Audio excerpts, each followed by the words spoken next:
పరిశుద్ధ గ్రంథములో నుండి మత్తయి సువార్త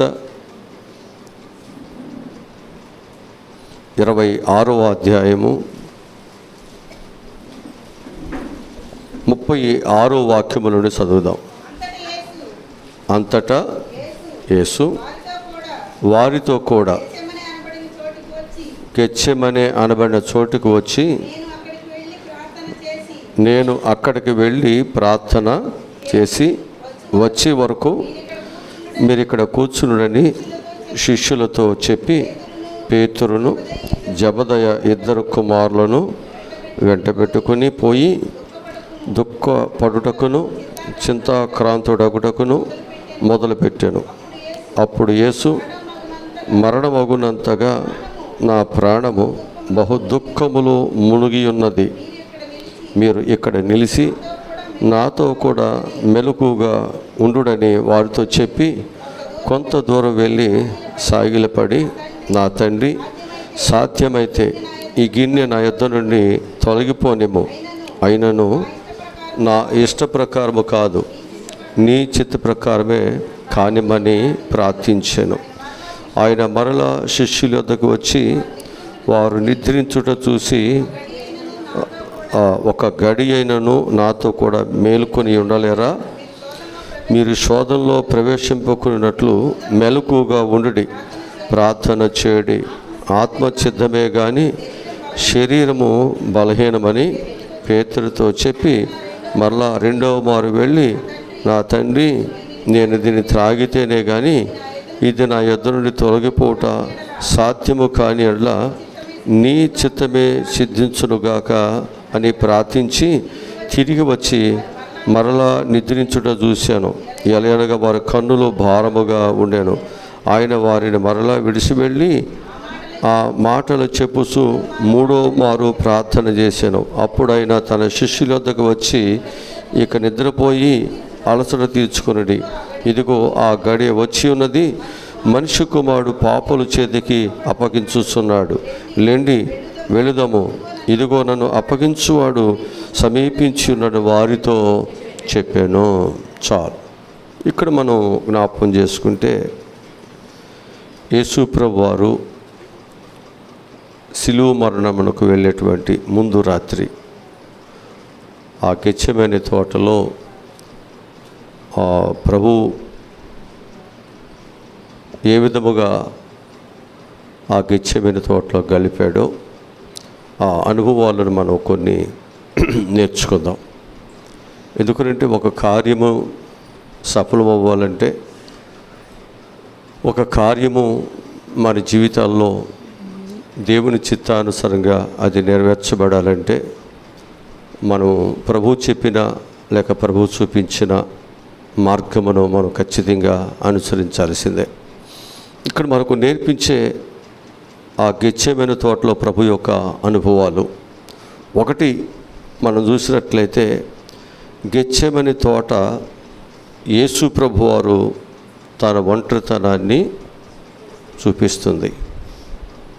యేసు ప్రభు వారు అనేక మంది జన సంద్రములాగా ఆయన వెంట వచ్చినట్లు, అనేక మందికి దేవుడు ఎన్నో స్వస్థత కార్యాలు, అద్భుతమైన కార్యాలు చేసినట్లు, ఆయన ఉన్నటువంటి స్థలములో ఇసుక రాళ్ళంతగా జనము ఒక జనసముద్రము వలె, ఒక ప్రవాహం వలె ప్రభు దగ్గర ఉన్నట్లుగా మనకు కనిపిస్తుంటుంది. అయితే అక్కడ మనం జ్ఞాపకం చేసుకున్నట్లయితే అందరూ ప్రభు దగ్గరకు వచ్చారు, కానీ ఎవరికి వాళ్ళే ఎవరింటికి వారు వెళ్ళిపోతున్నారు. ప్రభువుకు మాత్రము అక్కడ ఏ స్థలము లేదు. కానీ ఆయన ఎలా ఉన్నాడు అంటే ఒంటరివాడిగా కనిపిస్తుంటున్నాడు. కొన్నిసార్లు దేవుని పని మనం జరిగించాలంటే మన ఒంటరి వారమే. ఎలా వచ్చామో అలా తిరిగి మనం వెళ్ళిపోవలసిన వారమే. కొన్నిసార్లు నా అనుకున్నటువంటి భర్త నిన్ను త్రోసేయచ్చు, నా అనుకున్నటువంటి భార్య నిన్ను త్రోసేయచ్చు, నా అని ప్రాణముతో పెంచినటువంటి నీ బిడ్డలు కూడా నిన్ను ద్వేషించవచ్చు, త్రోసివేయచ్చు. కనుక ఈ లోకములో స్నేహితులు అనేవాళ్ళు కూడా ఒకవేళ మనలను త్రోసివేయవచ్చు.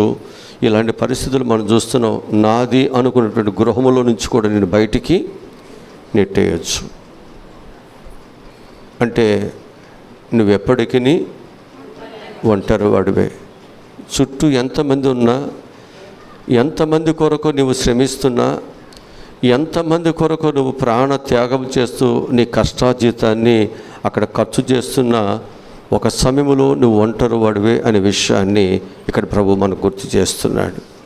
ఎందుకనంటే ఆ విధానాన్ని మనం అవలంబించకపోతే మన జీవితాల్లో భక్తిని కొనసాగించలేం, మన విశ్వాసతను మనం ముందుకి తీసుకువెళ్ళలేం.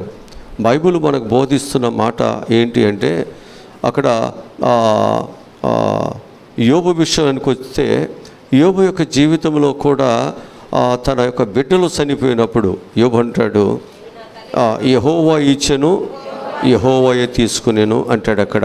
ఇప్పుడు ఆయన తల్లి గర్భము నుంచి వచ్చినప్పుడు ఆయన నేను దిగంబరుగా వచ్చాను, అలాగే మళ్ళీ నేను వెళ్ళిపోతాను. ఇక్కడికి వచ్చిన తర్వాతే బిడ్డలు, ఇక్కడికి వచ్చినాకే భార్య, ఇక్కడికి వచ్చిన తర్వాతే తల్లిదండ్రులు, ఆస్తి, ఇక్కడికి వచ్చిన తర్వాతే బంధాలు, ఇక్కడికి వచ్చిన తర్వాతే ఉద్యోగాలు, డబ్బులు, బంగారము, ఇళ్ళు, వాకిళ్ళు, ఇవన్నీ. నేను ఇక్కడికి రాకమునుపు నా దగ్గర ఏమీ లేవే, ఈ బంధాలతో నాకు సంబంధం లేదే. అట్లాగే నేను వెళ్ళిపోయేటప్పుడు కూడా ఇవేమి నా వెంట ఎవరు రారు. నా తల్లి నాతో రాదు, నా తండ్రి నాతో రాడు, లేకపోతే నా భర్త నాతో రారు, నా భార్య నాతో రారు, లేకపోతే నా పిల్లలు కూడా నాతో ఎవరు రారు. నేను ఎలా వచ్చాను తిరిగి అలాగే నేను వెళ్ళిపోవాలి. అంటే దేవుడు తన బిడ్డలకు నేర్పించేది ఏంటంటే మనం ఒంటరి వారమే. నీ జీవితంలో నీ ఒంటరితనమును దేవుడు నిన్ను ఇలాగ ఆస్వాదిస్తున్నాడు చెప్పి కృతజ్ఞత కలిగి ఉండాలి తప్ప, ఇదంతా నాది అనేటువంటిది నీ ఇక్కడ ఉన్నంత కాలమే తప్ప ఏది నీది కాదు. ఎవరు నీ వారేమి కారు అనే విషయాన్ని మనం గుర్తు చేసుకుని, మనది ఏది అంటే మనది కేవలము దేవుడు ఒక్కడే. ఈ లోకములో అందరూ చేయి విడిచవచ్చు, అందరూ త్రోసేయచ్చు, అవసరమైతే డబ్బులు పంచుకుంటారు కానీ అప్పులు పంచుకోరు. అంతేనా? మన పదవులు వస్తే మనల్ని చెప్పుకుంటారు కానీ మనం ఏదైనా అప్పుల్లో బాధల్లో ఉంటే ఎవరు మన గురించి ఎవరు చెప్పుకోరు. జాగ్రత్త. సమాజం, లోకము అంత భయంకరంగా ఉంచబడి ఉంది. అందుకు ఇక్కడ వాక్యం మనకు చెప్పేటువంటి మంచి బోధ ఏమిటి అంటే, దేవుని పిల్లలు అనేవారు దైవభక్తిని కొనసాగాలంటే బంధకములతో ఉన్నంత వరకు, బంధుత్వాలతో ఉన్నంత వరకు, ప్రేమ అనురాగాలతో ఉన్నంత వరకు దైవభక్తిని కొనసాగించలేవు. నేను ఎప్పటికైనా నా ప్రభు యొక్క బిడ్డని, నేను ఎప్పటికైనా ప్రభువుతోనే ఉండాలి, నేను ప్రభువుకు చెందిన వాడిని నువ్వు అనుకున్నప్పుడే ప్రభు బిడ్డగా నువ్వు బ్రతుకుతావు. ప్రభు యొక్క బిడ్డగా నువ్వు చక్కగా ఉన్నతమైన స్థాయిలోనికి వెళ్ళటానికి కష్టపడతావు. లేకపోతే నీవేమైపోతావు తెలుసండి, ఈ బంధకాలలో చిక్కబడి విలువైనటువంటి దేవుని బంధాన్ని నీవు చేరుకోలేవు. అందుకే పౌలుని జ్ఞాపకం చేసుకుంటే, ధర్మశాస్త్రమైన బంధములో ఉన్నాడు, పితరులనే బంధములో ఉన్నాడు, మా పితరులందరూ కూడా దేవునికి చెందినవారు అనేటువంటి ఒక బంధములో ఉన్నాడు. ఆ బంధములో ఉండి, ఆ ముసుగులో ఉండి ఏం చేశాడు తెలుసండి, వాస్తవమైనటువంటి దేవుని సత్యాన్ని తిరస్కరించాడు. కొంతమంది బంధకాలలో ఉన్నప్పుడు వాస్తవాన్ని తిరస్కరిస్తారు, సత్యాన్ని తిరస్కరిస్తారు. ఎప్పుడు వారు వాస్తవంలోకి వస్తారు అంటే వారు మూసుక తొలగించబడినప్పుడే. అప్పటి వరకు కూడా వారు ఏదైతే వారు నమ్ముతున్నారో, ఏ బంధకములైతే ఉన్నారో అదే వాస్తవం అనుకుంటాడు, అదే సత్యం అనుకుంటాడు. చెప్పేటటువంటిది ఏదైనా అది కరెక్ట్ కాదు అనేటువంటి దానిని త్రోసేసుకుంటూ వెళ్ళిపోతూ ఉంటాడు. ఈరోజు నేను మీకు జ్ఞాపకం చేస్తున్నాను, యేసు ప్రభు వారు దేవుని బిడ్డగా ఆయన ఈ లోకానికి వచ్చాడు. ఈ లోకంలోకి రావాలంటే ఒక స్త్రీ ద్వారా ఖచ్చితంగా ఈ లోకానికి రావాల్సింది. కాబట్టి దేవుడు ఒక కన్య అయినటువంటి మరియను దేవుడు ఏర్పాటు చేసుకుని ఆమె ద్వారా ఆయన ఈ లోకానికి వచ్చారు. వచ్చిన తర్వాత ఇప్పుడు యేసు ప్రభు వారు యోసేపు మరియల యొక్క కుమారుడుగా ఈ లోకములో పిలువబడ్డాడు. ఎందుకనంటే నువ్వెవరు పిల్లవాడివి, నువ్వెవరికి చెందినవాడివి, ప్రజాసంఖ్య రాయాలన్నా, ప్రభుత్వం నిన్ను గుర్తించాలన్నా నీకు ఒక అడ్రస్ ఉండాలి. ఆ అడ్రస్ కొరకు దేవుడు ఏ కుటుంబాన్ని ఏర్పాటు చేసుకున్నాడు అంటే మరియా యోసేపును ఆయన ఏర్పాటు చేసుకున్నాడు. ఒక సందర్భంలో ఆయనను వెతుక్కుంటూ వెళ్ళినప్పుడు తల్లిదండ్రులు ఎవరు నా తల్లి, ఎవరు నా తండ్రి కూడా అన్నాడు.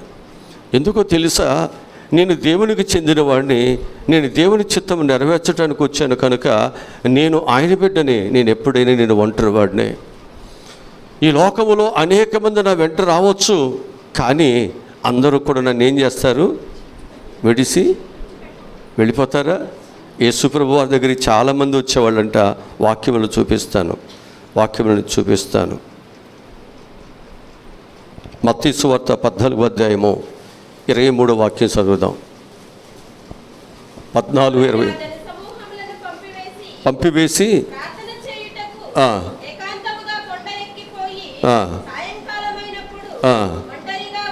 చూసారా, ఆయన ఒంటరిగానే ఉన్నాడా?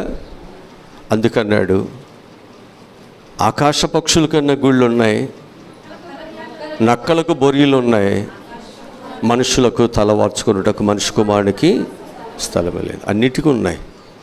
అవని అంతా ఆయనదే, సృష్టి అంతా ఆయనదే, అందరూ ఆయన వాళ్ళే. కానీ ఆయన ఏమైపోయాడు, ఒంటరి వాళ్ళే. వచ్చిన వాళ్ళందరూ వాళ్ళ అవసరతల కోసం వచ్చారు, వారి బాధల కొరకు వచ్చారు, వారి కష్టాల కొరకు వచ్చారు. కానీ దేవుని చిత్తం మాత్రం వారికి ఏమీ అవసరం లేదు. వారి బాధలు తీరవాలి, వారి కష్టాలు తీర్చబడాలి, వారికి ఉన్న కన్నీరు తీర్చబడాలి, వారి జీవితాలు సుఖభోగములతో మంచిగా ఉండాలి. అందుకొరకు దేవుని దగ్గరికి వస్తున్నారు. వాళ్ళ అవసరతలన్నీ తీరిన తర్వాత ఏం చేస్తున్నారు, వారందరూ ఆయన్ని విడిచి వెళ్ళిపోతున్నారు. అంటే ఎవరింటికి వారు వెళ్ళిపోతున్నారు, ఆయన మాత్రం ఒంటరిగా మిగిలిపోయాను. ఎంత స్పష్టంగా ఉందో చూసారా? దేవుని పిల్లలు ప్రతి ఒక్కరూ కూడా ఈ బంధకాలు అనేటువంటి దానిలో ఉంటే దైవభక్తిని బలంగా మనము హత్తుకోలేము, బలంగా దేవునితో మనం సేవను చేయలేము, బలముగా దేవుని కొరకు మనం నిలబడలేము. ఈ బంధకాల నుంచి మనం ఏం చేయాలి, బయటికి రావాలి. అందుకే బంధకములలో పడి ఉండి నిరీక్షణ గలవారులారా నా కోటలో నీవు ఈ లోకములో అనేకమైన బంధకములు అనేకమైన ఉన్నవి, వాటిలో ఉన్నంత కాలము నువ్వు దేవుని వద్దకు రాలేవు, దేవునితో సాగలేవు, దేవుని కొరకు హత్తుకుని బ్రతకలేవు.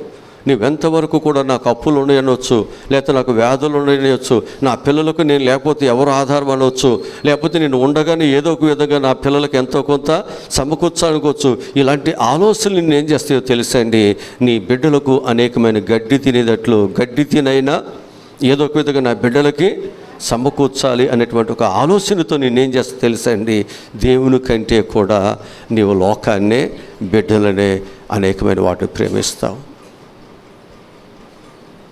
నేను ప్రేమించొద్దు, పిల్లల్ని చూడొద్దని కాదు, పిల్లలకు మనమే ఆధారం, పిల్లల బాగుబోగులు మనమే చూడాలి. అంటే ఈ బంధకాలతోనే మనం పెట్టుకుంటే దేవుని చిత్తాన్ని మనం ఏం చేయలేమన్నమాట, నెరవేర్చలేము. ఇక్కడ ఈ గెత్సేమనే తోటలో ప్రభు యొక్క అనుభవాలు మనం నేర్చుకుంటున్నాం. ఈ అనుభవాలలో మొదటి మాట ఏమిటి అనేది మనం చూసినట్లయితే, గెత్సేమనే తోటలో యేసు ప్రభు ఎలా ఉన్నాడంట, ఒంటరితనాన్ని కలిగి ప్రభు ఉన్నాడు. ఎలా ఉన్నాడండి? ఆ యోహాను సువార్త 6వ అధ్యాయము 15 వచనం చదువుదాం. యోహాను సువార్త, రాజుగా చేయుటకు వారు వచ్చి నన్ను బలవంతముగా యేసు ఎరిగి. చూసారా, వాళ్ళందరి ఉద్దేశం ఏంటంటే యేసు ప్రభు పట్టుకున్నదల్లా బంగారం అయిపోతుంది, ఆయన ఆజ్ఞాపిస్తే అన్నీ మంచి జరుగుతున్నాయి కదా, నేటి కాలానికి మనకు ఒక మంచి వాడు దొరికాడు, వెతక ఇక ఇప్పుడు ఈయన మనకు రాజుగా ఉన్నాడంటే ఈ భూమి మీద ఎవ్వరు కూడా ఆయనతో యుద్ధం చేయలేరు, మనకి ఏ హాని. ఇప్పుడు యేసు ప్రభుని ఇప్పుడు వాళ్ళందరి ఉద్దేశం ఏంటంటే రాజుగా చేస్తే ఆయన మాకు రాజ్యాన్ని ఇస్తాడు, మాకు భద్రతనిస్తాడు, మా పంటలకు కానీ మా ఆస్తులకు కానీ మా కలిగిన బిడ్డలకు కానీ ఎవరికి ఏ హాని జరగకుండా జాగ్రత్తగా చూసుకుంటాడు. అందరూ ఆలోచన చూసారా? ప్రభు దగ్గరికి వచ్చిన వారందరూ ఆలోచన చూసారా? అందరూ అంటే ఆయన పట్టుకుని బలవంతాన ఆయన ఏం చేయాలనుకుంటున్నారు? రాజుగా చేయాలనుకుంటున్నారంట. ప్రభు ఏం చేశాడు? ఇప్పుడు ఎరిగి ఒంటరిగా లేదయ్యా, ఈ బంధకాలతో ఈ బాధ్యతలతో ఉండటానికి దేవుడు నన్ను ఇక్కడికి ఏర్పాటు చేయలేదు. నా రాజ్యము ఇక్కడ కాదు, నేను రాజుని ఇక్కడ కాదు. ఇప్పుడు నా పిల్లలందరూ కూడా ఈ లోక సంబంధమైన వారుగా ఉండటానికి కాదు నేను ఇక్కడికి వచ్చింది, వీరిని పరలోక సంబంధమైన వారుగా నా పిల్లలను చేయాలి. ఈ భూ సంబంధమైనటువంటి ప్రతి ఆలోచనను వారిని మార్చి పర సంబంధమైన వారుగా వారి యొక్క జీవితాలను నేను వారిని లేవనెత్తాలి, ఆలోచింపచేయాలి. అందుకే దేవుడంట ఈ లోకములో ఆయన జీవించినంత కాలము ఆయన ఒంటరివాడుగానే ఉన్నాడు. ఎంతమంది ఉన్నా, శిష్యులు ఉన్నా, ఎంతమంది ఉన్నా ఆయన ఎవరితో ఉన్నాడు? ఆయన ఒంటరిగానే దేవునితో ఆయన గడుపుతున్నాడు. దైవ చిత్తము కొనసాగాలంటే నువ్వు లోకమనే దానికి వేరయ్యాలి, మూర్ఖులకు ఈ తరువారికి వేరవ్వాలి. రక్షణ పొంది దైవ భక్తిని నువ్వు కొనసాగించాలి. నువ్వు వేరు కాకుండా ఉన్నంత వరకు ఆ లోకము దైవభక్తులు నేను నడవనివ్వదు, ప్రార్థనలు నడవనివ్వదు, విశ్వాసం నడవనివ్వదు, దేవుని కొరకు ఏదైనా చేయాలన్నా చేయనివ్వదు, ఏదైనా ఇవ్వాలన్నా ఇవ్వనివ్వదు, దేని కొరకు నిలబడాలన్నా నిలబడనివ్వదు. తెలుసు ఇవన్నీ. అందుకే నువ్వేమవ్వాలి? ఈ మూర్ఖులకు ఈ తరువారి నుండి వేరై దేవుని బిడ్డగా రక్షణ పొంది మనము కొనసాగితేనే మనము దేవునికి విలువ తీసుకొస్తాం. దేవుని బిడ్డలుగా ఆయనకు ఘనతను తీసుకొచ్చే వరకు మన జీవితాలు ఉంచబడతాయి అని చెప్పి నేను మీకు జ్ఞాపకం చేస్తున్నాను. దేవుడు దేని కొరకైతే దేవుడు మనల్ని ఏర్పాటు చేసుకున్నాడో ఆ ప్రకారం కొనసాగాలి తప్ప వచ్చిన పని ఒకటి మనకి ఇక్కడ రాజులుగానో లేకపోతే రాజకీయంగానో లేకపోతే ఇంకొక విధంగానో మనం ఎదగాల్సిన అవసరత లేదు. దేవుని కొరకు దేవుడు నిన్ను ఎందుకొరకు రక్షించాడో దానిని ఇక్కడ చేపట్టి దానిలో మనం ఎదగటానికి ఇక్కడ మనసు దృష్టి పెట్టండి. ఇక్కడ నీ దృష్టి అంతా కూడా నీవు పొందిన రక్షణకు ఏమైనా ఆటంకాలు ఉన్నాయా? నీ పొందినటువంటి ఆ రక్షణకు ఆత్మకు శరీరమునకు ఏమైనా కలుమషం ఏమైనా ఉన్నదా? నేను కడుక్కోవాలా? ఏం చేయాలి? ఇది ఇక్కడ నువ్వు దృష్టి పెట్టాలి. వాళ్ళేంటి, వీళ్ళేంటి, అదేంటి, ఇదేంటంటూ నువ్వేదో ఇక్కడ మనం చేయాలి, పెత్తనం చేయాలి అని అనుకుంటే నువ్వు దైవభక్తి అనే గాడి నుంచి పక్కకి వెళ్ళిపోతావు. విశ్వాసం అనేటువంటి దాని నుంచి బయటికి వెళ్ళిపోతావు. జాగ్రత్తగా మనం ఏం చేయాలంటే దైవభక్తిని మనం కొనసాగించడానికి బద్ధులమై ఉన్నాము. ఇక్కడ దాని కొరకే మనం దేవుడు మనల్ని ఇక్కడ ఏర్పాటు చేసుకున్నాడు. కనుక ఆ దైవ రాజ్యము కొరకు అవసరమైతే నా ప్రాణమునైనా లేకపోతే నా సర్వస్వమునైనా నేను ఖర్చు అవటానికి నేను సిద్ధంగా ఉన్నాను. ఆ విధానాన్ని ఎప్పుడైతే దైవాన్ని ప్రేమిస్తున్నావో నీకు ఏమి కావాలో దేవుడి సహాయమును చేస్తాడు. ఇలాంటి సమయంలో ఒంటరి వాడిగా చేస్తారు. ఇలాంటి సమయంలో ఏం చేస్తారు? అందరూ వదిలిపెట్టి వెళ్ళిపోతారు. అందరూ వదిలిపెట్టి వెళ్ళిపోతారా? కొన్నిసార్లు సంఘంలో కష్టాలు వచ్చినప్పుడు అందరూ వదిలిపెట్టి వెళ్ళిపోతే ఒంటరి వాడిగా మిగలాల్సి వస్తుంది. ఒంటరి వారిగా మిగిలిన మనం ఏం చేయాలి? దేవుడు ఏదైతే అప్పగించాడో దానిని మనం జాగ్రత్తగా చేయటానికి నువ్వు ఒంటరి వాడిగా ప్రార్థన చేయండి. లోకములో ఎవరు విడిచిపెట్టినా, ఎంతమంది విడిచిపెట్టినా దేవుడు నిన్ను విడిచిపెట్టుకోకుండా జాగ్రత్త పడాలి. ఇక్కడ మనుషులు ఎంతమంది నిన్ను విడిచిపెట్టేసినా, మనుషులు ఎంతమంది నిన్ను వాడుకుని విడిచిపెట్టేసినా దేవుడు నిన్ను విడిచిపెట్టకుండా జాగ్రత్తగా నువ్వు చూసుకోవాలి. అందుకే ఇక్కడ యేసు ప్రభు వారు తండ్రితోనే సహవాసమును చేశాడు. అందుకే ఒక సందర్భంలో అంటాడు, నీవేళ నా చేయిని విడిచిపెట్టావయ్యా, నీవున్నావు, నాకు లోకములు ఏది నాకు అవసరం లేదు, అందుకు నేను అందరినీ విడిచిపెట్టాను, నాకు అసలు ఎవరు అవసరం లేదు, నీవుంటే నేను నీ చిత్తాన్ని నీవు నాకు అప్పగించిన బాధ్యతలను నేను నెరవేర్చగా, నేను ఒంటరిగుంటే ఎలా చేస్తాను? నా వల్ల ఎలా అవుతుంది? అందుకేనైనా నేను నీతోనే నేను గడుపుతున్నాను.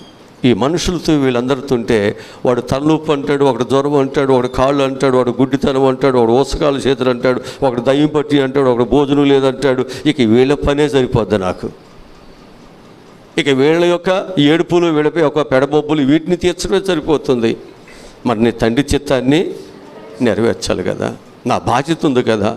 అందుకే వాళ్ళ కొరకు చేయవలసిన సేవంతా అయిపోయిన తర్వాత అంట ఆయన వెళ్ళిపోయి ఒంటరిగా ఏం చేసేవాడంట, ఆయన ప్రార్థనలు చేస్తున్నాడు. దైవ పిల్లలు ఎప్పుడు కూడా నీ జీవితంలో నీకు ఎన్ని బాధ్యతలు ఎన్ని ఉన్నప్పటికీ కూడా దేవుని యొక్క బాధ్యతను, నేను దేవుని బిడ్డను, దేవుని కొరకు నన్ను దేవుడు ఏర్పాటు చేసుకున్నాడు, నేను దేవుని కొరకు పనిచేయాలి. మర్చిపోవద్దు. ఎన్ని ఒంటరితనంలో వచ్చినా నీకు కోపం రాకూడదు. ఎన్ని ఒంటరితనంలో వచ్చినా, ఎన్ని బాధలు వచ్చినా మనం ఎక్కడ కూడా నేను ఒంటరి వాడిని నువ్వు దుఃఖపడవద్దు. నీ దేవుడు ఉన్నాడు, ఆయన ఎప్పుడు నేను చెయ్యి, ఆయన నిన్ను నడిపిస్తాడు. హల్లెలూయా. ఈ గెత్సేమనే తోటలో మొదటి అనుభూతి విశ్వాసిగా మనం నేర్చుకుందాం.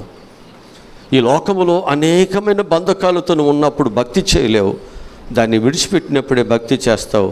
అక్కడ ఆస్తి పోయింది, అక్కడ పిల్లలు పోయారు, ఆరోగ్యం పోయింది, ఆఖరికి భార్య కూడా వెళ్ళిపోయింది. యోబు జీవితంలో ఆయన భక్తి పోలేదు. ఎందుకనంటే ఆయన ప్రభుతో ఉన్నాడు, నా ప్రభు నాకు సహాయమును చేస్తాడు. ఎప్పుడు కూడా అలాంటి భక్తి భావాలతో మనం దేవుని దగ్గర మనము ఉండాలి. రెండవది మనం జ్ఞాపకం చేసుకున్నట్లయితే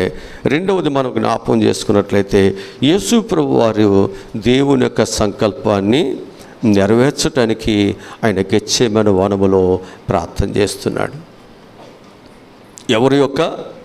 దేవుని యొక్క సంకల్పాన్ని నెరవేర్చాలి. వాక్యం చెప్తుంది కదా, దేవుని ప్రేమించు వారికి అనగా ఆయన సంకల్పం చొప్పున పిలువబడిన వారికి మేలు కలుగుటకై సమస్తమును సమకూడి జరుగుతాయి కదా. దేవుని ప్రేమించే వారికి దేవుడు ఏం చేస్తాడు, సమస్తమును ఎందుకు సమకూరుస్తున్నాడు, ఆయన సంకల్పాన్ని నెరవేర్చడానికి. దేవునికి ఇచ్చేది ఏదైనా ఆయన బిడ్డగా ఆయన సంకల్పము, ఆయన యొక్క ఉద్దేశములను నెరవేర్చాలి తప్ప మనం ఊరికే రక్షణ పొందేసాము కదా అనుకుంటే ఉట్టిదే, నీవు లోకస్తుడి కింద లెక్కే. నేను రక్షణ పొందాను కదా అనుకుని ఒక భ్రమలో ఒకవేళ నువ్వు ఉంటే, దేవుని సంకల్పాలు పట్టించుకోకుండా, దేవుని యొక్క ఉద్దేశాలు పట్టించుకోకుండా ఉన్నట్లయితే లోకస్తుడు నీవు ఒకటే. లోకస్తుడు నష్టపోతున్నాడు, నీవు కూడా నష్టపోతావు అంతే. లోకస్తుడు కూడా పరలోక రాజ్యానికి దూరంగా ఉంటున్నాడు, నీవు కూడా పరలోక రాజ్యానికి, దేవుని సంకల్పానికి, దేవుని బిడ్డగా జీవించవలసిన జీవితానికి, నడవలసినటువంటి భక్తి భావాలకి నీవు కూడా దూరం అయిపోతున్నావు. ఇప్పుడు దేవుని యొక్క సంకల్పం మనం ఏం చేయాలి, నెరవేర్చాలంటే ఏం చేయాలి, ఒంటరిగా ఉండాలి. దేవుని సంకల్పం నెరవేర్చాలంటే మనం ఒంటరిగా ఉండి దేవునితోనే మన సహవాసం చేయాలి. మన దేవుని దగ్గరే ఆయన ఒక ఉద్దేశంలో ఏమయ్యాయో అవన్నీ ఆయన దగ్గరే పెట్టాలి. ఆయన దగ్గరే పెట్టి, నన్ను బలపరచు నాయనా, నీ సంకల్పమును నేను చేయాలంటే నాకు బలము కావాలి. నేను ఈ లోకంలో మనుషును కదా, శరీరం ఏమవుతుంది, బలహీనము, ఆత్మ మాత్రము సిద్ధముగా ఉంది. శరీరం ఏం చేస్తుంది, వాళ్ళు ప్రార్థనకు రావట్లేదు, వాళ్ళు బాగానే ఉన్నారు. వాళ్ళ పిల్లలు ప్రార్థనకు రావట్లేదు, వాళ్ళ పిల్లలకు ఉద్యోగాలు వస్తున్నాయి. వాళ్ళ పిల్లలు అలా ఉంటున్నారు, ఇలా ఉంటున్నారు, అందరూ ఆశీర్వదించబడుతున్నారు.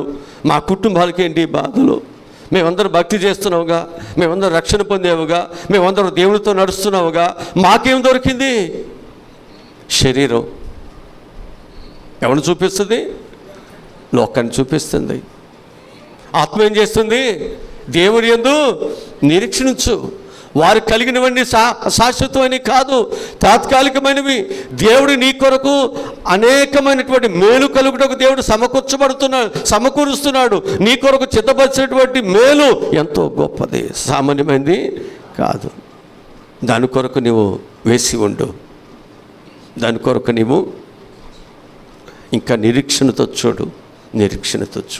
ఆ నిరీక్షణతో చూసిన వారు, ఆ నిరీక్షణతో వెళ్ళిన వారే శ్రమల సహితము వారు వారు లెక్క చేయలేదు. శ్రమలు సహితము, బాధలు సహితము, మరణాలు సహితము, యుద్ధాలు సహితము, కరువులు సహితము, అనేకమైన ఒంటరితనాలు సహితం వారు ఏం చేయలేదు, లెక్క చేయకుండా నిరీక్షణతో దేవుని పిల్లలకు వారు ముందుకి సాగిపోయి గొప్ప గొప్ప బహుమానములను వారు చూడగలిగారు. నీ జీవితంలో గొప్ప బహుమానములు దేవుడు ఇవ్వటానికే దేవుడు మనను ఆయన బిడ్డలుగా ఆయన ఏర్పాటు చేసుకున్నాడు. ఇప్పుడు ఆయన ఒక సంకల్పంలోనికి మనం వస్తే, ఆయన యొక్క ఉద్దేశంలోనికి వస్తే, ఆయన సంకల్పము చేయటానికి అవసరమైతే నీ ప్రాణమునైనా, లేకపోతే నీ యవ్వన కాలమునైనా, లేకపోతే నీ ఉద్యోగమునైనా, నీ కలిగిన వాటినైనా నీవు పెంటతో సమానంగా ఎంచుకోగలిగితే దేవుడు నేను గొప్పవానిగా ఆయన నిన్ను చేయబోతున్నాడు. హల్లెలూయా, హల్లెలూయా. మార్కు సువార్త 14:35 చదువుదాం.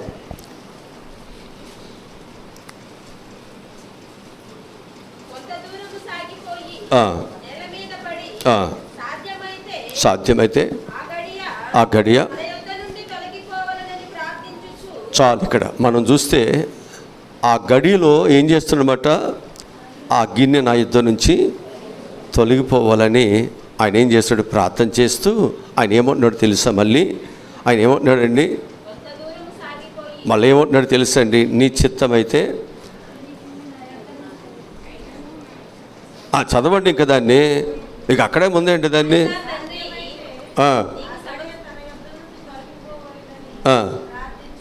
ప్రార్థించు సాధ్యమే.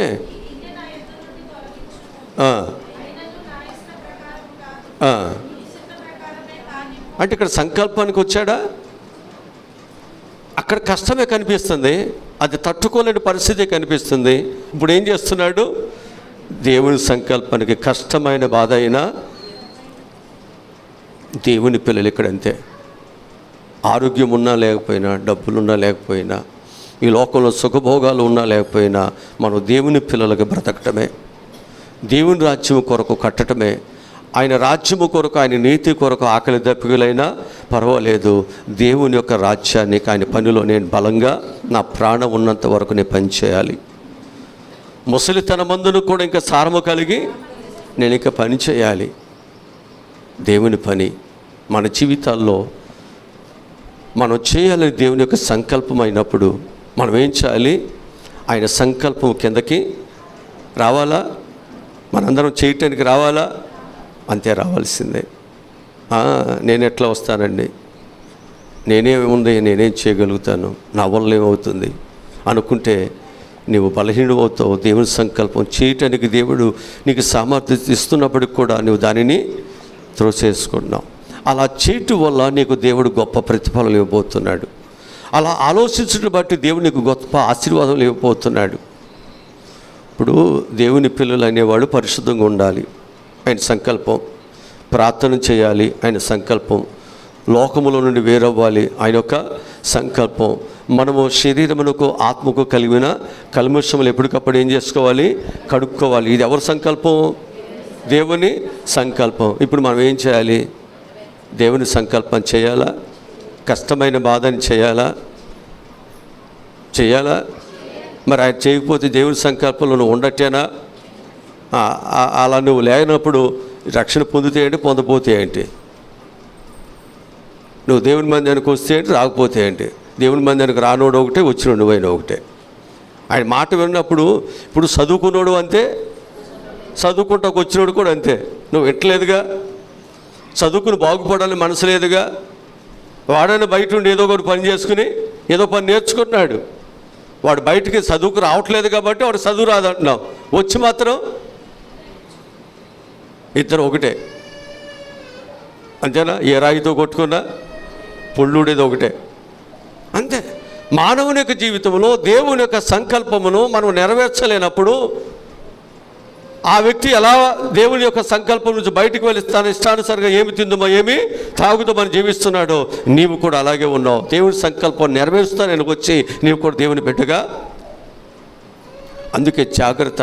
యేసుప్రభువు వారు గెత్సేమని వనములో ఆయన నేర్పించే రెండవ పాఠం ఏమిటంటే, అనుభవం ఏంటంటే, దేవుని పిల్లలుగా మనం ఏం చేయాలంటే ఆయన యొక్క సంకల్పాన్ని మనము నెరవేర్చాలి. ఎంత కష్టం మన ఎదుటున్నా, ఎంత బాధ మన ఎదుటున్నా, ఎంత బరువు మన మీద ఉన్నప్పటికీ కూడా మనం దేవుని పిల్లలమని మర్చిపోవద్దు. దొంగతనం చేయటానికో, లేకపోతే వ్యభిచారం చేయటానికో, లేకపోతే నీ అప్పుల అవసరత తీర్చుకోవటానికో, లేకపోతే నీ ఇష్టానుసారంగా నీ పిల్లలకు మంచి జీవితాలు ఇవ్వటానికో ఒకళ్ళ నెత్తి మీద చేతులు, ఒకళ్ళని ఉసురు అనిపించవద్దు. అది దేవుని మార్గము, దేవుని సంకల్పము కానే కాదు. ఎన్ని కష్టమైనా, ఎన్ని బాధలైనా మన బాధ మనమే పడుతూ మనం ఏం చేయాలి? మన పిల్లలకి ఎంత సంపాదించామని కాదు, మన పిల్లలు ఎంతో కొంత మనం పోషించామా లేదా? మన పిల్లలకి ఏదో ఒక విధంగా రెక్కలు వచ్చే వరకు చేయాలిగా, మన బాధ్యతే కదా, మనం చేయాలి. దాని కొరకు నీవు 4 ఏళ్లలో పాసి పని చేసుకుంటావో ఏం చేసుకుంటావో అది చేయాలి. అంతేగాని దేవుని సంకల్పానికి వ్యతిరేకంగా నా పిల్లలు ఆహారం లేదు, నా పిల్లలకి ఏదో కూడా ఎవడు చూస్తాడు, నా పిల్లలకి నేనే చూసుకోవాలి కదని నీవే పడితే గడ్డి ఏది పడితే అది చేసి అది తీసుకొచ్చి పెడితే అది ఆశీర్వాదమా? జాగ్రత్త. దేవుని యొక్క సంకల్పము అనేటువంటిది మన పట్ల వేరుగా ఉంటే మనమేమో వేరే విధంగా మనం ఏం చేస్తున్నాం, మనం ప్రవర్తిస్తున్నాం. అది నీకు ఎప్పటికీ ఆశీర్వాదము కాదు అనే విషయాన్ని మనం ఖచ్చితంగా గుర్తించాలి. గుర్తించిన మనమందరం జాగ్రత్త కలిగి మనం ఉండాలి. ఈ 40 దినాల ఉపవాస కుడికలో మనం నేర్చుకోవాల్సినటువంటి అనుభవాలు ఇవేమీ నేర్చుకోకుండా మనం వచ్చి వెళ్ళిపోతే దీనివల్ల ఉపయోగం కూడా నీకేమీ లేదు. ఊరికి చెప్పుకుంటాం 40 రోజులు ఉపవాసుకుని మా చర్చిలో జరిగినాయి. అసలు నేను మానకుండా వెళ్ళాను, అడవుడిగా పడతా లేస్తా, ఇక అంతకుమించి ఏమీ లేదు. అంతకుమించి ఏమీ లేదండి. ఆ పిల్లలు కానీ ఎంత పెద్ద మూట వేసుకుని భుజం మీద తిరిగినట్టు ఆ ఇంటికి వచ్చినాక పుస్తకాలు చదవకుండా ఏం చదవకుండా మూట వేసుకెళ్తే ఏముంది? గూండు రావటం తప్ప ఏమండి, నీ నడుము వంగిపోవటం తప్ప ఏమైనా ఉపయోగం ఏమైనా ఉందా? ఏముండదు. జాగ్రత్త. మానవుని యొక్క జీవితంలో దేవుని యొక్క సంకల్పమును నెరవేర్చడానికి నీవు చిత్తపడకుండా ఎలా చేస్తావు? ఒక డ్రైవింగ్ చేయాలనుకుంటే నీకు ఒక సంకల్పం అనుకుంటే నువ్వేం చేయాలి? ముందుగానే ఆ డ్రైవింగ్ కొరకు నువ్వు నేర్చుకోవాలి, చిత్తపడాలి కదా. లేకపోతే ఆ సంకల్పం లేకపోతే నువ్వు డ్రైవింగ్ ఎలా చేస్తావు? ప్రమాదం కదా అది. ఒక సంకల్పం చాలా అవసరం. ఒక పని జరగాలి లేదా ఒక పనిలో నువ్వు బలంగా ఉండాలంటే దానికి ఒక సంకల్ప బలం అనేది మనకు అవసరం. అది ఉన్నప్పుడే నువ్వు ఏదైనా సాధించగలుగుతావు. అది ఉన్నప్పుడే నీకు లాభకరమైనది ఏదైనా దాన్ని క్రీస్తు కొరకు పెంటతో సమానంగా ఎంచుకుంటావు. అప్పుడే నీళ్ళు అసహ్యం వేస్తుంది, లోకం అసహ్యం వేస్తుంది, శరీరాశలు అసహ్యం వేస్తాయి. నేను దేవునికి చెందిన వాడిని, నేను క్రీస్తు బిడ్డని, నేను ఈ విధముగా విరోధముగా నడవటానికి సంబంధించిన వాడిని కాదంతే. ఎవరు నీకు చెప్పాల్సిన పని లేదు. నువ్వు ఒక సంకల్పంలో ఉన్నావు, ఒక సంకల్ప ప్రకారం నువ్వు నడుస్తున్నావు. ఎవరు నిన్ను దాని నుంచి బయటికి ఎవరు లాగలేరు. అంతే, ఎవరు లాగలేరు. ఆ సంకల్పం లేనివాడే ఎటు పడితే అటు గాలి ఎటు వేస్తే అటు వెళ్ళిపోయినట్లుగా, అలలు వెళ్ళిపోయినట్లుగా మన జీవితాలు, మన ఆలోచనలు వెళ్ళిపోతాయి. జాగ్రత్త. వాక్యము నుంచి ఒక మాట చూపిస్తాను. లోకాసు వార్త 22వ అధ్యాయము 42వ వాక్యం చదువుదాం. లోకాసు వార్త 22వ అధ్యాయము 42వ వచనం చదువుదాం. తండ్రి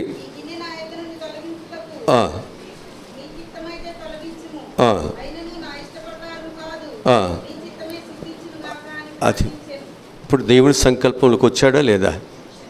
ఇప్పుడు దేవుని సంకల్పంలోకి వస్తే, దేవుని యొక్క సంకల్పం చేయటానికి మనం ఇష్టపడితే ఆ గిన్నెను తొలగించమన్నప్పుడు ఏం చేస్తున్నాడు? ఆ గిన్నెను నేను మోస్తానయ్యా, ఆ గిన్నెని నేను భరిస్తానయ్యా, ఆ సమస్యను నేను ఎంత దూరమైనా నేను దాన్ని చేస్తానయ్యా. చూసారా? భయం ఉంటుంది, శరీర బలహీనమే, కానీ ఆత్మ ఎప్పుడు కూడా ఎలా ఉండాలి? బలంగా ఉండాలి. దేవుని పిల్లలకి ఎప్పుడు బలం ఉండాలి. నా దేవుడు ఉన్నాడు, నా దేవుడు నన్ను బలపరుస్తాడు, నన్ను బలపరచు అని నేను సమస్తాన్ని నేను చేస్తాను. దేవుడు బలపరచాలి.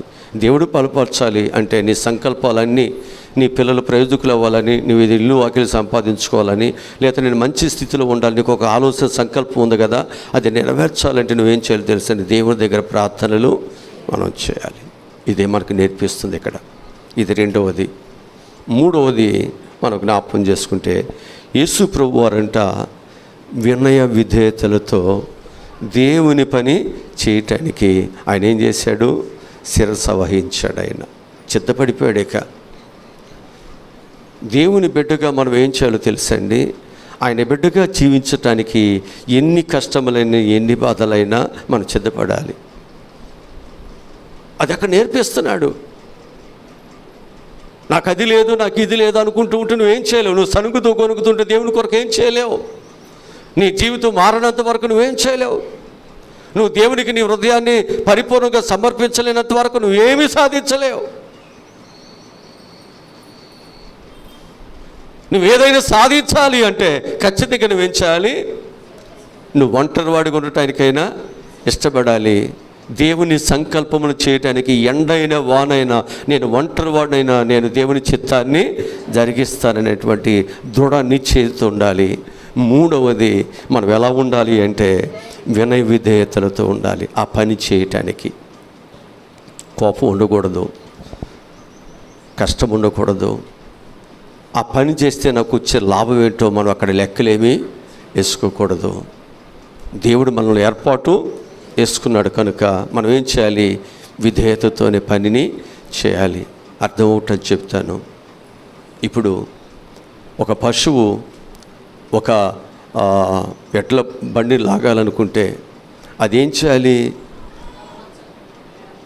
ఆ కాడి కిందకి అది రావాలి. దాని మీద ఎంత బరువు ఉంది అని అది చూసి ఆ కాడి కిందకి రాకుండా పడుకుందనుకోండి, అది ముందుకెళ్ళొద్దా? అనుకున్న గమ్యానికి చేర్చుద్దా? దానివల్ల యజమానికి సంతోషం ఉంటుందా? మరి దానికి రోజు ఉలవలు, దానికి సపరేట్ భోజనం, సపరేట్ అటువంటి శ్రద్ధ, దానికి మళ్ళీ ఏమి దోమలు ఏగలు ఏం ముట్టుకోకుండా ఫ్యాన్లు, దానికి ఎప్పటికప్పుడు చక్కగా తొడవ, ఇవన్నీ ఈ శ్రద్ధ ఎందుకు? యజమానికి సంతోషము కలిగించే ఆయన చిత్తాన్ని నెరవేర్చే బిడ్డకు ఉంటామనే కదా. తినపోతేనేమో ఎడ్లలో, దొనపోతేనేమో, అట్టయితే పని ఎవడు చేస్తాడు? నువ్వు పడుకుంటే పని ఎవడు చేస్తాడు? కాడి కిందకి రాకపోతే దేవుని సంకల్పం ఎలా నెరవేర్చబడుద్ది? అంతేనా? అంతే కదండి. దేవుని సంకల్పం ఏం చేయబడాలి? నెరవేర్చబడాలి. నెరవేర్చబడాలంటే మనందరం ఏం చేయాలి? ఎక్కడికి రావాలి? దేవుని కాడి కిందకి రావాలి. దేవుని కాడి కిందకి వచ్చిన తర్వాత అమ్మో ఎంత బరువా, ఎంతదా? ప్రభు ఏమన్నాడు? నా కాడిని సులువుగాను తేలికగాను అన్నాడా? నువ్వెందుకు చూడాలి దానివైపు? ప్రభు ఉన్నంత వరకు ఏదైనా దేవుడు అసాధ్యమైన దానిని సాధ్యం చేపిస్తాడు కదా. నువ్వెందుకు దానివైపు, సమస్యల వైపు చూస్తున్నావు? నువ్వెందుకు బాధల వైపు చూస్తున్నావు? నువ్వేం చేయాలండి? దేవుని బిడ్డగా ఆయన యొక్క సంకల్పాన్ని నెరవేర్చడానికి నువ్వేం చేయాలండి? విధేయత కలిగిన బిడ్డగా ఉండండి. అంతే. దేవుడు నిన్ను ఉన్నతమైన వానిగా ఆయన చేస్తాడు. ఆ విధేయత లేకుండా నీ ఇష్టానుసారంగా నువ్వు ప్రవర్తిస్తుంటే నువ్వు ఎలా జీవించగలవు? దేవుని కొరకు ఎలా దేవుడు నిన్ను వాడుకుంటాడు? ఏ విధముగా దేవుని కొరకు నువ్వు ఏ విధముగా ఏ త్యాగం చేస్తావు?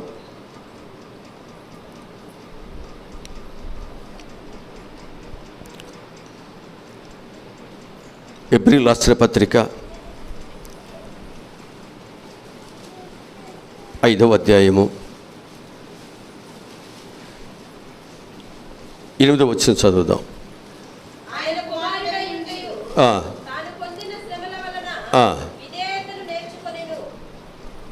ఆయన దేవుని కుమారుడై ఉండి కూడా శ్రమల ద్వారా ఏమి నేర్చుకున్నాడు? ఇప్పుడు మనం కూడా ఏం చేయాలి?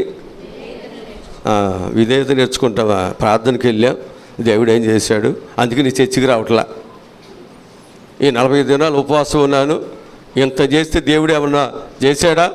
ఆడికి ప్రార్థనకి వెళ్ళేది, రోడ్లో తిరిగేవాడు బాగానే ఉన్నాడు. ఇప్పుడు ప్రభు ఏం నేర్చుకున్నాడు? విధేయత నేర్చుకున్నాడా? ఈరోజు నీ జీవితంలో, నా జీవితంలో ఈ శ్రమలో దేవుని సంకల్పం జరిగించడానికి ఎప్పుడైతే నువ్వు ఆయన కాడి కిందకు వస్తున్నావో దేవుడు నిన్ను ఉన్నతమైన వారికి దేవుడు కూర్చోబెట్టబోతున్నాడు. హల్లెలూయా. గుడ్డోళ్ళు కుంటోళ్ళు అందరిని బాగు చేసినప్పుడు వచ్చే జనం కంటే, వచ్చే పేరు ప్రఖ్యాతుల కంటే, సువార్త వ్యాప్తి కంటే, ఎప్పుడైతే ఆయన కాడి కిందకు వచ్చి ఆ భారాన్ని, ఆ సిలువను, ఆ మరణాన్ని అన్ని భరించాడో, అబ్బా ఆయన పేరు, ఆయన ప్రఖ్యాతులు, ఆయన ఘనత దేశ విదేశాల్లో వ్యాపించిపోయింది. వ్యాపించిందా? ఎంత దూరం వెళ్ళిపోయిందో, ఎంతమంది దేవుని బిడ్డలుగా మార్చబడుతున్నారు. ఆయన దేవుని కుమారుడే, తన తండ్రి బలవంతుడే, తన తండ్రి అద్భుతాలను చేయగలిగిన వాడే. తన కుమారుడు ఏమవుతున్నాడు? శ్రమలు పొందుతున్నాడు. తన కుమారుడు బాధలు పొందుతున్నాడు. మనమైతే మా పిల్లలు కింద నడమంటారా? అయ్యగారి దగ్గరికి వెళ్ళి పని చేయమంటారా? మా పిల్లలేంటి, మేమేంటి అసలు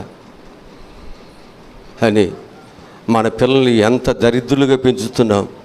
దైవ భక్తి ఉండదు, దైవ సన్నిధిలో ఏ పని చేయనేమో, దేవుని కొరకు ఏమి వాడబట్టడానికి ఇష్టపడం. మా పిల్లలు బంగారం, అసలు మా ఇంటి దగ్గర పని చేయించం, మీ ఇంటి దగ్గర చర్చిలో పని చేయమంటారా?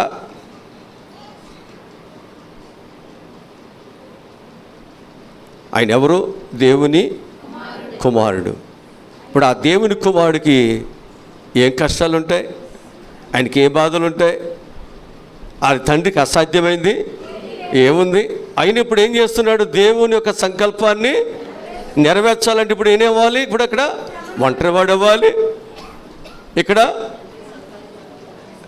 ఒంటరివాడు అవ్వాలి, దేవుని యొక్క సంకల్పాన్ని నెరవేర్చాలి.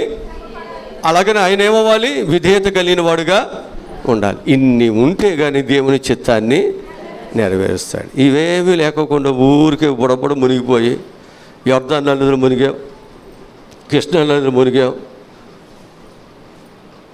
నేను అంటాను, ఆ బురదగుంట్లో మునిగిన నీకు బాప్తిస్మే, యొర్దాను నదిలో అవసరంలా. నపుంసకుడు ఎక్కడ మునిగాడు? ఒక గుంటలో నీళ్ళు ఉన్నాయి అన్నాడా? యొర్దాను నది అన్నాడా? బుద్ధి బాగుంటే సరిపోద్ది, నదులు అవసరంలా. నీ బుద్ధి, నీ గుణం బాగుండాలి. నీ బాప్తిసం తీసుకున్నాను, నీ దేవునికి చెందిన వాడిని, నేను దేవుని సంకల్పాన్ని నెరవేర్చాలి, దేవునికి వ్యతిరేకమైనటువంటి లోకస్తులు శరీరానుసారం నడిచినట్లుగా నేను నడవకూడదు అనేటువంటి జ్ఞానం ఉంటే నువ్వెక్కడ తీసుకున్నా, నువ్వెక్కడున్నా దేవుని కొరకు నమ్మకముగా బ్రతికిపోతావు. హల్లెలూయా, హల్లెలూయా. కనుక మూడవదిగా ఆయన ఎలా ఉన్నాడు? విధేయత కలిగి ఉన్నాడు. హల్లెలూయా. మనం కూడా ఇప్పుడు ఏం చేయాలి? ఇక్కడ ఈ 40 దినాల ద్వారా ఏమి నేర్చుకోవాలి? ప్రార్థన అయిపోగా అయ్యగారి మీద బొట్టాడాలా? ఇక ఇది అయిపోయిన గాడి అయ్యగారి మీదేనా గురి అంతా? 40 రోజులు నేను చర్చికి వెళ్తే అయ్యగారు అచ్చంగా నా మీద చెప్పాడు వాక్యం. ఇక నా మీద మీ గురి పెడితే మీరేం విధేయులు అవుతారు?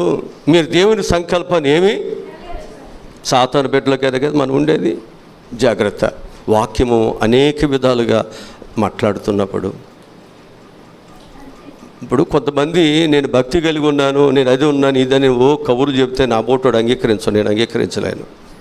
నీ భక్తి ఉందన్నప్పుడు నీ ప్రవక్త నాకు కనపడాలి, నీ విధేయత నాకు కనిపించాలి, దేవుని సంకల్పం కొరకు నువ్వు పడే ప్రయాస నాకు అక్కడ కనిపించాలి. ఇవేమీ లేకుండా నేను దేవుని ప్రేమిస్తున్నానంటే దేవుని రాజ్యం మాటలతో భోజనంతో కూడింది కాదు. అక్కడ త్యాగాలు ఉన్నాయి, సమర్పణ ఉంది, చాలా ఉన్నాయి. అక్కడ చాలా పనులు మనం చేయాల్సి ఉంది. చాలామంది యొక్క జీవితాలలో ఇలా మాటలు చెప్పుకుంటూ బతికిపోయే వాళ్ళు చాలామంది ఉన్నారు.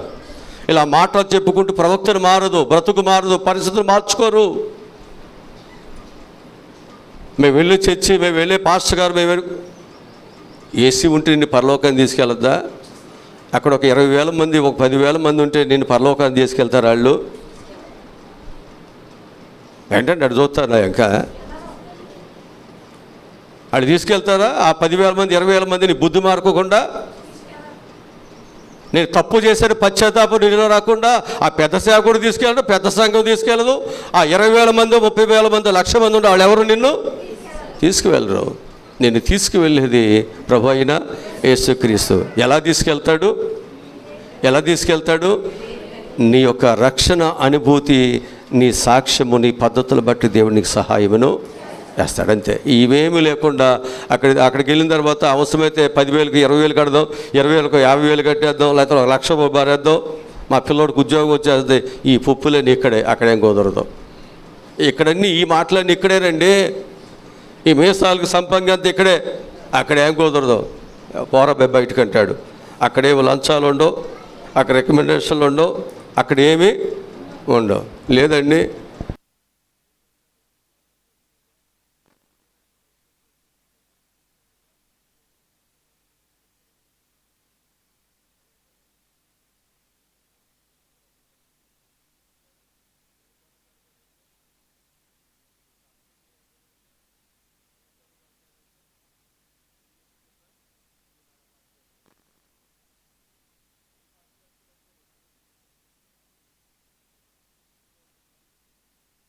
జాగ్రత్త. మన జీవితాల్లో మనం ఏంటి అనేది మనం చూసినట్లయితే వాక్యం చాలా స్పష్టంగా దేవుడు మనతో మాట్లాడుతున్నాడు. ఎలా ఉన్నాడంటే యేసు ప్రభువారు దేవుని కుమారుడై ఉండి ఆయన అనేకమైన శ్రమ పడుతూ ఆయన ఏమి నేర్చుకున్నాడు? విధేయతను నేర్చుకున్నాడు. ఇక్కడ మనం ఏం నేర్చుకోవాలి? తిరుగుబాటు వద్దు. ఇల్లు లేదే తిరుగుబాటు చేద్దాం, లేకపోతే గర్భఫలం లేదే తిరుగుబాటు చేద్దాం, నా అప్పులు తీరలేదే తిరుగుబాటు చేద్దాం, మా పిల్లోడికి ఉద్యోగం రాలేదే, వద్దండి. ఇవన్నీ అంటే దేవుడు అవన్నీ ఇవ్వడని లేకపోతే నువ్వు ప్రార్థన చేయొద్దని అంటలా నేను. ముందు మనము ఆయన బిడ్డలుగా ఆయన సంకల్పంలో నెరవేర్చడానికి నడుద్దాం. నడిస్తే అబ్రహామును దేవుడు పిలిచిన తర్వాత ఆయన సంకల్పంలో ఆయన చెప్పినట్టుగా ఏం చేశాడు? నడిచాడు. అడుగు పెట్టిందల్లా దేవుడు ఏం చేశాడు? అంతే. ఆశీర్వాదాలు వస్తాయి. ముందు ఆయన సంకల్పమే ఆశీర్వాదం, ఆయనకి విధేయత కలిగి బ్రతకటమే ఆశీర్వాదం. ఇవన్నీ చేయండి, దేవుడు నీకు ఊహించిన దానికంటే గొప్ప ఆశీర్వాదాలు నీ కుటుంబానికి దేవుడి పిల్లలకి ఇస్తాడు. ఇంకా 4వదిగా మనం చూసినట్లయితే యేసు ప్రభు వారు ఆ గెచ్చమనేటువంటి వనములో ఆయన చూపించేటువంటి మాదిరి ఏమిటంటే యేసు ప్రభు వారి యొక్క వేదన దుఃఖాన్ని చూపిస్తుంటుంది. యేసు ప్రభు వారి యొక్క వేదన అక్కడ ఏం చూపిస్తుంది? దుఃఖాన్ని చూపిస్తుంది. ఇప్పుడు మనం దుఃఖపడతాం. ఒక వ్యక్తి యొక్క హృదయం కదలటానికో ఆ వ్యక్తి దగ్గర ఏదైనా సహాయము తీసుకోవటానికో మనం ఏం చేయొచ్చు? ఆ వ్యక్తి ఎదుట మనసు కరిగేటట్లుగా, మన మీద ప్రేమ కలిగేటట్లుగా మనం అక్కడ చేయొచ్చు. ఇప్పుడు అక్కడ ఏ మనుషులు లేరు. ఎవరి హృదయమో కరగాలో ఎవరికో ఆయన భక్తిని చూపించుకోవాలని చేయట్లేదు. అక్కడ ఒంటరిగానే ఉన్నాడు అక్కడ కదా. ఆయన ఒంటరిగానే ఉన్నాడు. ఒంటరిగా ఏం చేస్తున్నాడు? ఆయన వేదనతో దుఃఖపడుతున్నాడు. ఆ దుఃఖము ఎంత వేదనను కలిగించింది, ఎంత కన్నీటిని కాచింది, ఎంత చెమటను వచ్చింది. ఆ చెమట ఎంత రక్తవ బిందువులాగా నీరంతా అయిపోయింది, రక్తం.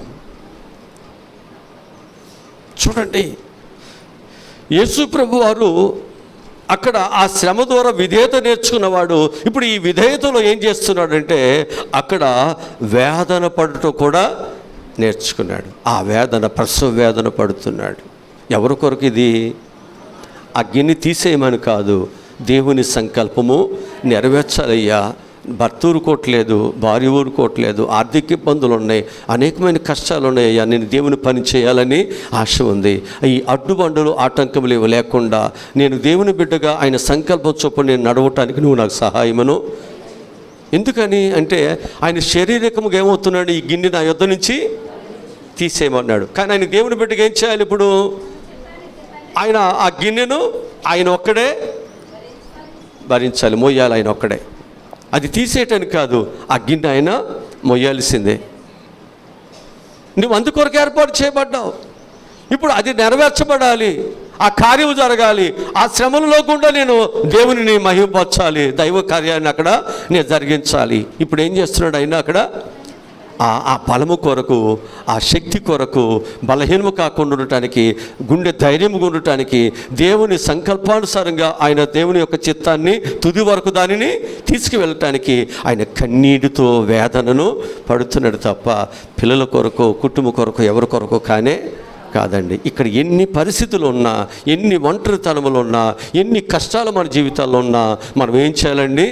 దేవుని యొక్క చిత్తమును నెరవేర్చడానికి మనందరము కూడా ఖచ్చితంగా కన్నీటితోనైనా, దుఃఖముతోనైనా, అనేకమైన శ్రమలతోనైనా మన దేవుని బిడ్డలుగా సాగిపోదాం. అదే అక్కడ మనకు నేర్పించే పాఠం. ఇంకొక మాట చూపిస్తాను. ఏలియా అక్కడ మనం ఇంకొక విషయాన్ని మనం జ్ఞాపకం చేసుకుందాం. ఐదవది ఏంటంటే, యేసు ప్రభు వారు ఏం చేస్తున్నమాట? పట్టుదలతో ఆయన ప్రార్థన చేస్తున్నాడు. దేనితో ప్రార్థన చేస్తున్నాడు? పట్టుదలతో. ఒక సమస్యను భారమని కనిపించిన, ఆ సమస్య ద్వారా వచ్చే దెబ్బలు, గాయములు, అవమానములు అన్నీ ఆయనకి తెలిసిన, ఆ సమస్యలలో తన ప్రాణం పోతుందని కూడా తెలిసిన, అవమానం వస్తుందని తెలిసినప్పటికీ కూడా ఆయన ఏం చేస్తున్నాడు? పట్టుదల వీడలేదు. పట్టుదల, అనుకున్న దాన్ని ఏం చేయాలనుకున్నాడు? సాధించాలంతే. ఆ గురి యొద్దకు పరిగెత్తాల్సిందే, ఆ గురిని చేరాల్సిందే. అది చేరే అంతవరకు కూడా ఏం చేయాలి? మనలో పట్టుదల ఖచ్చితంగా ఉండాల్సిందే. ఆ పట్టుదల లేనివాడు ఏం చేస్తాడు? చేసాముగా, ఏముందలండి, ఉన్నంత వరకు చేయగలిగింది ఏదో చేశాను కదా, అయిపోయింది కదా పని. సమర్థించుకోలేదు, సరిపెట్టుకోలేదు. ఇక నేను చేసింది సరిపోతుందిలే అని ఆయన ఎప్పుడు కూడా అనుకోలేదు. కానీ ఆయన ఏదైతే అప్పగించాడో ఆ పనిని చేయటానికి ఆయన ఏం చేస్తున్నాడు? ఆయన పట్టుదలతో దేవుని దగ్గర ప్రార్థనలు చేస్తున్నాడు. పట్టుదల అంటే ఏలి ఏం చేశాడు తెలుసండి? వర్షం కొరకు ఆయన ఏం చేశాడు? ప్రార్థన చేశాడు. ఆయన చేసేటువంటి ఆ ప్రార్థన ఏం చేసింది? ఆకాశం నుండి వర్షం. ఎన్నిసార్లు అంటే 7 సార్లు ఆయన ప్రార్థన చేశాడు. 7 సార్లు ప్రార్థన చేయగా ఆకాశం నుంచి ఏమొచ్చింది?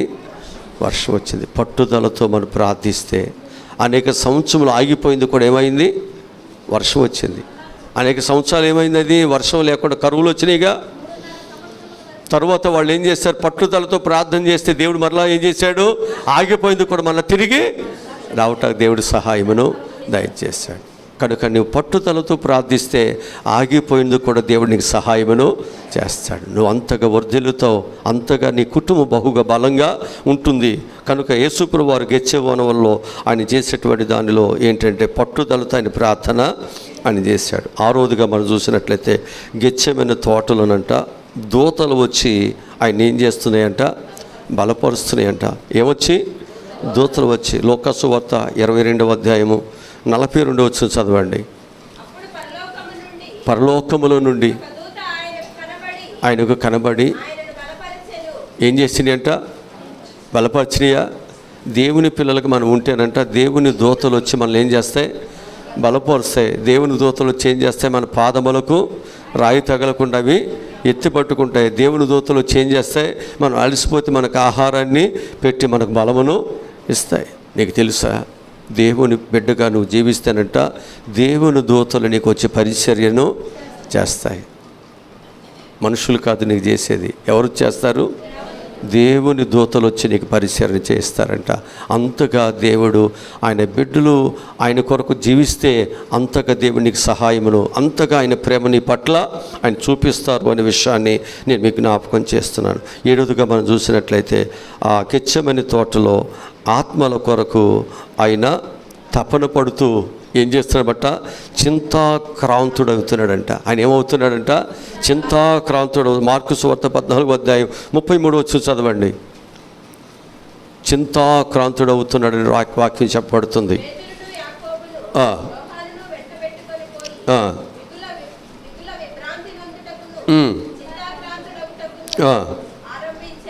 ఆరంభించాను. చాలు. ఎందుకు ఇదంతా అంటే నశించిన దానిని వెదకి రక్షించుటకు మనుష్య కుమారుడు ఈ లోకానికి వచ్చాడు. ఇప్పుడు మనందరం ఎవరివి? ఏమైపోయాం? నశించిపోయాం. ఈ నశించిన వారిని వదిలేస్తే ఏమైపోతారు? ఇంకా నశిస్తారు. నశించి ఏమైపోతారు? ఎందుకు? పనికిరాని అవుతారు. అంతే కదా. కనుక ఈ వ్యక్తిని మనం ఏం చేయాలి? ఏదో ఒక విధంగా రక్షించాలంటే మనం ఏం చేయాలన్నమాట? ఆ వ్యక్తికి ఎంతో కొంత ట్రీట్మెంట్ అనేది, ఎంతో కొంత హెల్ప్ అనేది, ఎంతో కొంత సహాయం అనేది అందించాలి. అందుకే ఇక్కడ దేవుడు ఏం చేస్తాడంటే ఒక పాపిని రక్షించటానికి దేవుడు ఏం చేశాడు తెలుసండి, ఆయన ఎంతో చింతపడ్డాడు. ఆ చింత ద్వారా ఏం చేశాడు, ఆ పాపిని రక్షించటానికి ఆయన అన్ని కార్యాలు, అన్ని త్యాగాలు, అన్ని పనులైనా చేయగలడు. నా కుటుంబాన్ని నేను కాపాడుకోవాలి, నా పిల్లలను నేను ఒక ధనవంతులుగా చేయాలి, నా పిల్లలకు మంచి ఇల్లు వాకులు సంపాదించాలి అనుకున్నప్పుడు నువ్వేం చేస్తావు, పెందల కడనే లేస్తావు. నీ చింత ఏంటంటే నా పిల్లలు నాలాగా ఉండకూడదు, నా పిల్లలకి నేను ఒక మంచి స్థితిని ఇవ్వాలనుకున్నప్పుడు నీ భోగాలు, నీ సౌఖ్యాలు, నీ సుఖాలు పక్కన పెట్టి నీ పిల్లలకు మంచి స్థితిని ఇవ్వటానికి ఆహార్నిశలు చింతపడతావు, ఆహార్నిశలు కష్టపడతావు. నీ బిడ్డల కొరకు ప్రతి రూపాయిని రూపాయి. ఇప్పుడు దేవుడు కూడా అదే, తన బిడ్డలు నశించిపోయారు, తన బిడ్డలకు మంచి భవిష్యత్తుని ఇవ్వాలి. అందుకే ఆయన చింతపడ్డాడు. ఆయన చింతపడి మంచి పనులు చేశాడా, ఆయన చింతపట్టును బట్టే దేవుడు ఆ కార్యాన్ని ఆయన జరిగించాడు. ఆయన ఆ కార్యం జరిగించాడు కాబట్టి ఈరోజు ఎంత ఘోరమైన పాపులైనా ఈరోజు దేవునితో ఉండటానికి, సన్నిహితులుగా సహవాసం చేయటానికి, ఆయన ఇచ్చే రక్షణ పొందుకోవటానికి, ఆయన సిద్ధపరిచిన పరలోకములో మనం కూడా ఉండటానికి అవకాశం మనకు కలిగింది, అవకాశం కుదిరికింది. దేవుడి వాక్యాన్ని దేవుడు మన ఎన్నికలో దీవించునుగాక. ఆమేన్. తల ఉంచండి, ప్రార్థన చేసుకుందాం. మా ప్రభువా రక్షకుడా, ఈరోజు చెప్పబడినటువంటి మాటలు గెచ్చమైన తోటలో యేసు ప్రభు వారి యొక్క అనుభవాలు గుర్చినైనా మేము నేర్చుకున్నాం. ఒకటి, ఆయన ఒంటరితనాన్ని కలిగి జీవించాడు తండ్రి చిత్తాన్ని నెరవేర్చడానికి. యేసు ప్రభు వారు తండ్రి చిత్తాన్ని నెరవేర్చడానికి ఆయన సంకల్పం చొప్పున ఆయన జీవించాడు. యేసు ప్రభు వారు ఆయన సంకల్పమును నెరవేర్చడానికి వినయ విధేయత కలిగిన వాడుగా ఆయన జీవించాడు.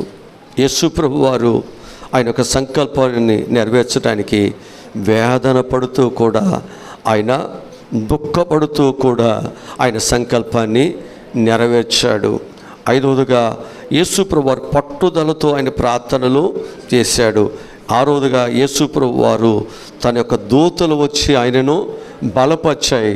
ఏడవదిగా మనం చూసినట్లయితే యేసు ప్రభు వారికంట ఆత్మల పట్ల భారమును కలిగి ఆయన చింతాక్రాంతుడయ్యాడు.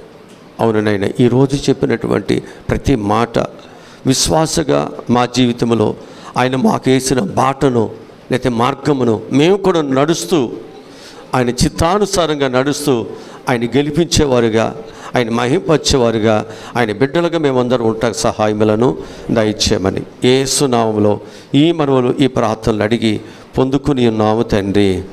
ఆమేన్.